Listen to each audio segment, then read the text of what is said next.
बिस्मिल्लाहिर्रहमानिर्रहीम। आज के लेक्चर में हम डिस्कस करेंगे इंट्रोडक्शन टू कंप्यूटर एप्लीकेशंस, यानी कि हमारे पास कंप्यूटर एप्लीकेशन में हमारे पास कौन सी चीज़ें आती हैं। तो सबसे पहले हम बात करेंगे आज के टॉपिक में हमारे पास आती है मेमोरी। ये वेरी इसेंशियल पार्ट है कंप्यूटर का। As the word computer memory mean the place where we store to anything. This is very essential part of human beings, यानी कि जो मेमोरी है ये हमारे पास ह्यूमन बीइंग्स का भी एक इसेंशियल पार्ट ऑफ है body. Just like the memory is also important part of computer, because in computer system we have to store some data information for sharing the atoms to need some or place। यानी कि ये हमारे पास human beings का भी एक important part of body है और हमारे पास ये कंप्यूटर का भी internal and essential part of body है, क्योंकि एवरी कंप्यूटर या एवरी ह्यूमन जो वर्कआउट करता है वो मेमोरी के ही अकॉर्डिंग करता है। अगर किसी डिवाइस की, कंप्यूटर की या ह्यूमन बीइंग्स की मेमोरी आपके पास लॉस हो जाए तो वो कंप्यूटर आपके पास क्या होता है, बेकार हो जाता है, यानी कि किसी काम का ही नहीं रहता हमारे पास। तो so that's why we can say that हमारे पास कुछ कंप्यूटर के मेमोरी के हमारे पास यूनिट्स हैं, तो उसको हम डिस्कस कर लेते हैं। सबसे पहले जो इसका यूनिट्स है वो बिट इस्तेमाल होता है। Very small unit for a computer memory. जो बिट हमारे पास क्या है, very small unit of a computer memory, जो कि बिट है। बिट के बाद जो हमारे पास जो सेकंड नंबर पे फैक्टर आता है वो हमारे पास है बाइट्स। बिट से बड़ा आपके पास क्या आता है, बाइट्स। अगर आपके पास 8 बिट्स हो तो वो 1 बाइट बनता है, यानी कि 8 बिट्स इक्वल टू 1 बाइट। उसके बाद ये किलो बाइट, फिर मेगा, ये आपके पास अकॉर्डिंग एक तरतीब है कि bit, bytes, kilo byte, mega bytes, giga bytes and tera bytes. Bits के बाद हम अक्सर से पढ़ते हैं KMG, यानी कि किलो, मेगा एंड गीगा।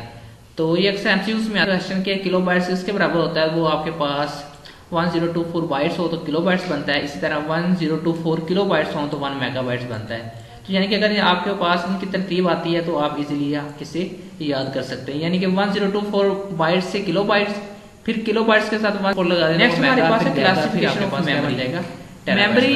फिर हम बात कर लेते हैं कि memory is component of computer which is used to store data and instructions called memory. A computer can not work without having main memory, यानी कि कंप्यूटर मेन मेमोरी के बगैर आपके पास क्या है, वर्क नहीं कर सकता। मेमोरी असल में 2 टाइप्स होती है मेमोरी की। एक प्राइमरी मेमोरी होती है जिसे हम मेन मेमोरी भी कहते हैं, और दूसरा इसका सेकेंडरी मेमोरी होता है। ये देख लें आपके पास 2 मेमोरीज की, प्राइमरी मेमोरी और इसका secondary memory. Next primary memory की हम बात करते हैं। Main memory of computer is also called primary और वोलेटाइल मेमोरी। इसे हम क्या कहते हैं, प्राइमरी और वोलेटाइल मेमोरी। और थर्ड वन इसका नाम क्या है, मेन मेमोरी।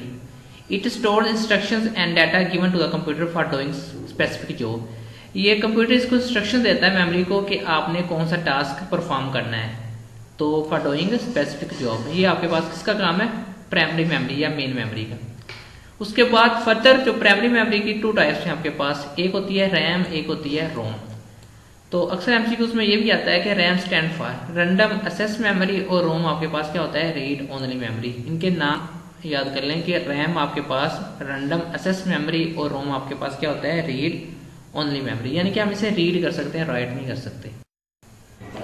इसके बाद रैम को हम डिस्कस करते हैं, रैंडम एक्सेस मेमोरी। इसके डायग्राम भी आपको नजर आ रही है।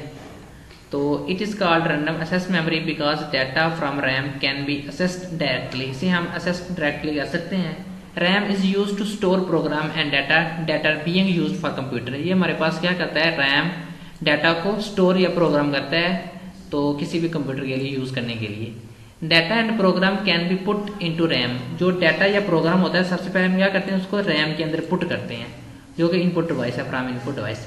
RAM is also called main memory और प्राइमरी मेमोरी। पहले हम बात की थी ना कि प्राइमरी और मेन मेमोरी, उसके बाद मर्जर इसकी टाइप थी, ये आपके पास है रैम। फर्दर जो टाइप थी मेन मेमोरी की। The data in RAM is lost when the computer is turn off, so it is known as volatile memory. यानी कि जब आपके पास जो आपका कंप्यूटर टर्न ऑफ हो जाए तो जो रैम होती है, ये आपके पास जो डाटा होता है इसे क्या हो जाता है, लॉस्ट हो जाता है। इस वजह से इसका नाम क्या है, वोलेटाइल मेमोरी। ये एक शॉर्ट क्वेश्चन भी आता है कि व्हाट इज वोलेटाइल मेमोरी। तो data is RAM is lost when the computer is turn of is called volatile memory. ये आपके पास अलग से क्वेश्चन है वोलेटाइल मेमोरी के अकॉर्डिंग। अब हम रैम की बात कर लेते हैं। अब देखिए, पहले हमने बात की थी मेन मेमोरी की, उसके बाद उसकी 2 टाइप्स थी, RAM and ROM, random access memory and read only memory. तो रैम के बाद अब फर्दर टाइप्स हैं वो हमारे पास क्या होती हैं, डी रैम, एस रैम, यानी कि डी रैम को हम कहते हैं डायनामिक रैंडम एक्सेस मेमोरी। उसके बाद जो एस रैम होता है उसे कहते हैं स्टैटिक रैंडम एक्सेस मेमोरी। तो अब सबसे पहले हम बात कर लेते हैं डी रैम की, जो कि रैम की टाइप्स है। This type of memory is used is most personal computer, ये आपके पास मोस्ट पर्सनल कंप्यूटर में इस्तेमाल की जाती है D RAM. Dynamic indicates that the memory most constantly refreshed, यानी कि डायनामिक में हमें क्या होता है कि मेमोरी को हमें रिफ्रेश करना पड़ता है बार बार डी रैम में, in order to maintain the data, यानी कि इसे हमें क्या करना है, कॉन्स्टेंटली रिफ्रेश मेंटेन डाटा। तो डाटा को मेंटेन करने के लिए इसे क्या करना पड़ता है, कॉन्स्टेंटली रिफ्रेश करना पड़ता है। It refresh with electric charge again and again, electric charge की मदद से अगेन एंड अगेन हमें रिफ्रेश करना पड़ता है।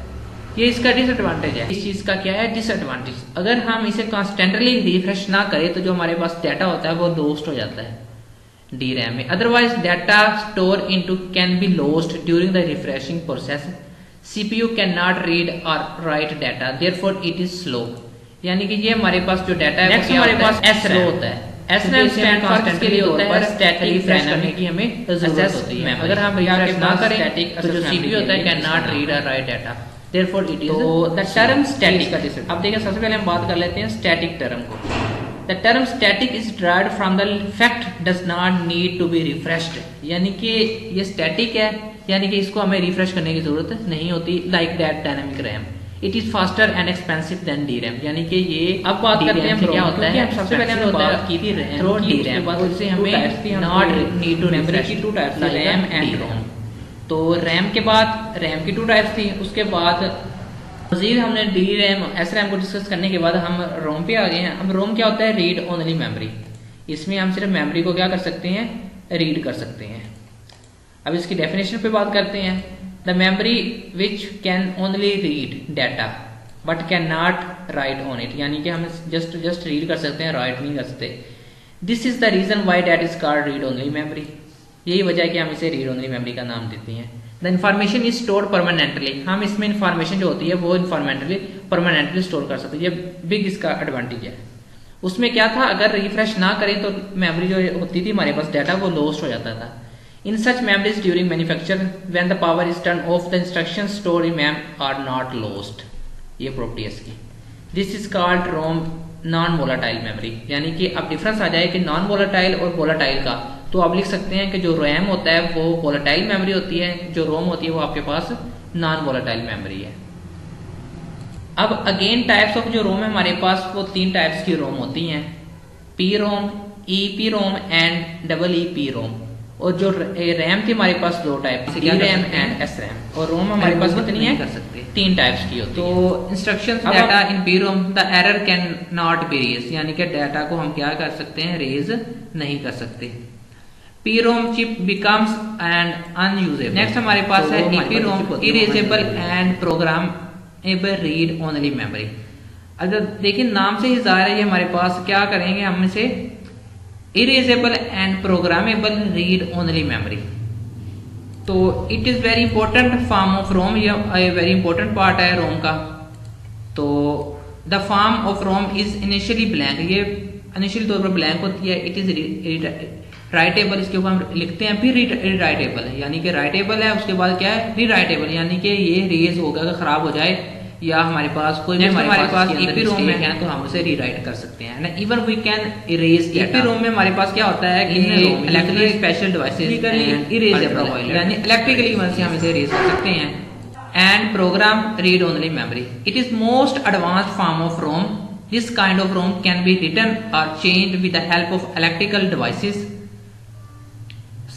so that stored in this type of ROM chips can be easily modified। Basic abstraction की बात करें, जो बेसिक हमने बात की थी कि जो हमारे पास सबसे पहले हमने मेमोरी की बात की, फिर हमने टाइप्स ऑफ मेमोरी की बात की, जो कि हमारे पास 2 टाइप्स थी, प्राइमरी मेमोरी थी और सेकेंडरी मेमोरी थी। प्राइमरी मेमोरी का जो हमारे पास नेक्स्ट नाम था, हमने उसका नाम क्या रखा था, मेन मेमोरी, यानी कि इसको हम मेन मेमोरी भी कहते हैं। तो उसके बाद प्राइमरी मेमोरी की 2 टाइप्स थी, RAM and ROM. RAM and ROM के बाद बात करें तो अब रैम को हमने आगे मजीद डिस्कस किया था कि जो हमारे पास रैम होती है ये भी आगे 2 टाइप्स पे डिवाइड है, वो डी रैम और एस रैम में, यानी कि रैम की फर्दर आगे 2 टाइप्स हैं। तो डी रैम को डिस्कस किया, एस रैम को डिस्कस किया।